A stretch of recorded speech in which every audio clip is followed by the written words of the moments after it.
Hi everyone, and a really warm welcome to this film. So today I'm going to play for you the Scottish folk tune Annie Laurie, and after I've played it for you I'm going to give you a lesson bar by bar and discuss some of the musical and technical elements you might consider. So the arrangement's quite simple. It's about grade 1, grade 2 level, really useful for a bit of repertoire, or maybe you're preparing for a video submission for a grade and this could be an ideal supplementary piece. If you like the score, it's available in both notes and tab, and in the YouTube video description you'll find a link there where you can download it immediately. So the film is going to show both my left hand and my right hand on separate screens, and then we'll discuss the elements of the performance afterwards. Hope you enjoy it. Here's Annie Laurie.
Okay, so I hope you enjoyed that performance. So what I'm going to do now is go through the piece bar by bar. So you'll need the score in front of you, and I'll just discuss elements as they come up. And just remember, these are just options. You might want to discuss it with your own teacher and just see what works for you personally.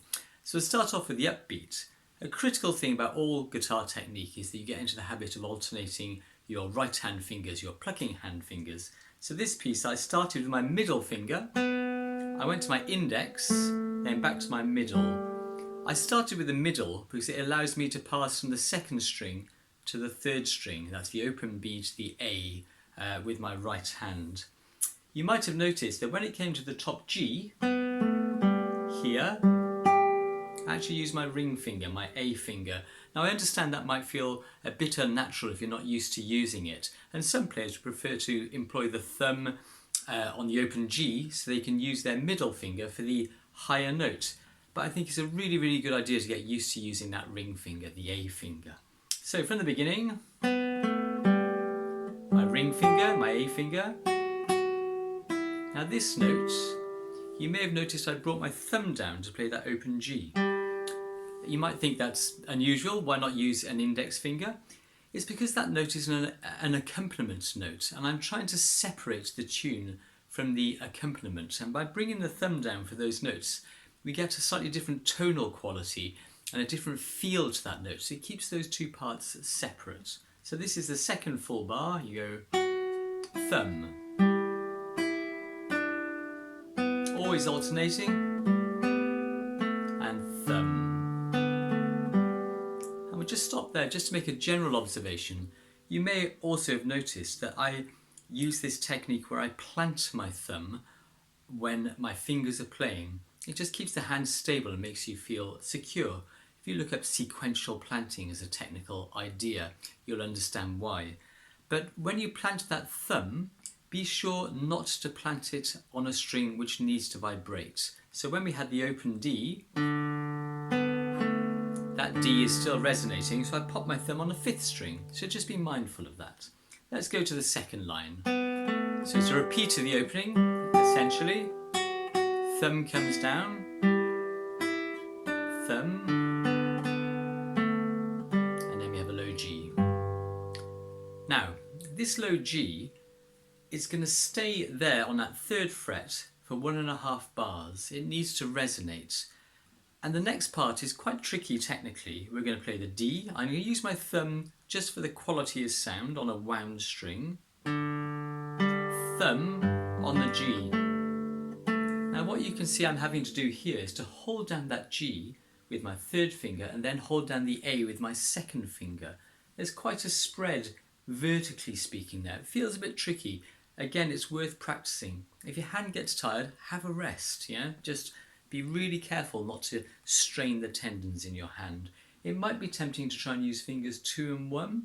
That could work, but it's also worth really trying to develop that sensation in the left hand. So I'll just go into the third line. So we're going low G. And then the thumb comes down. And now I've let go of my low G, obviously. Okay, so this is bar 10 into bar 11. And this is the moment when we go into the higher position.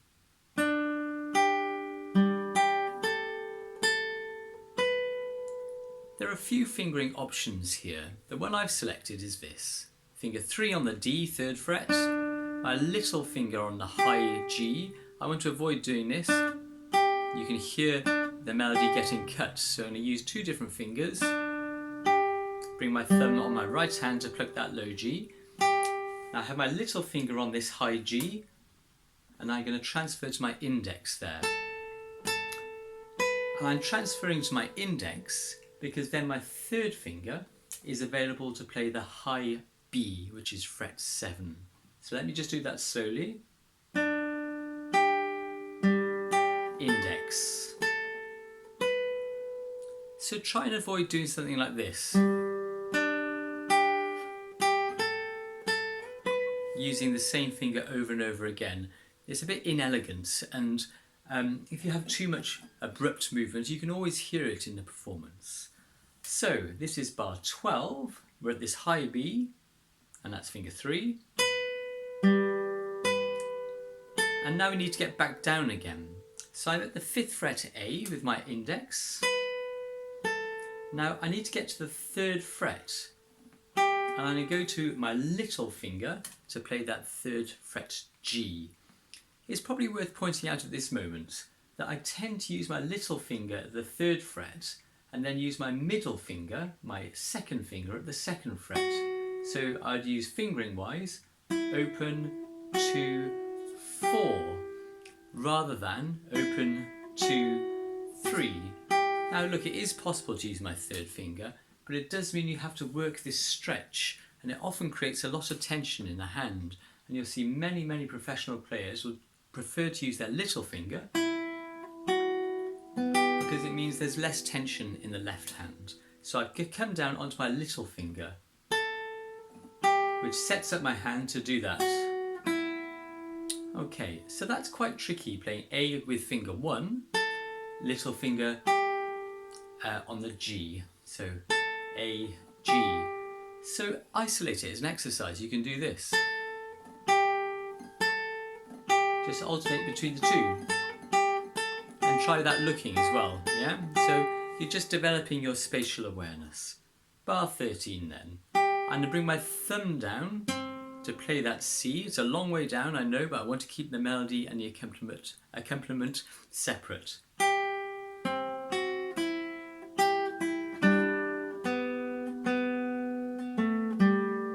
Just something about the notation here. If you have this score, you'll see this G in bar 15 is written twice.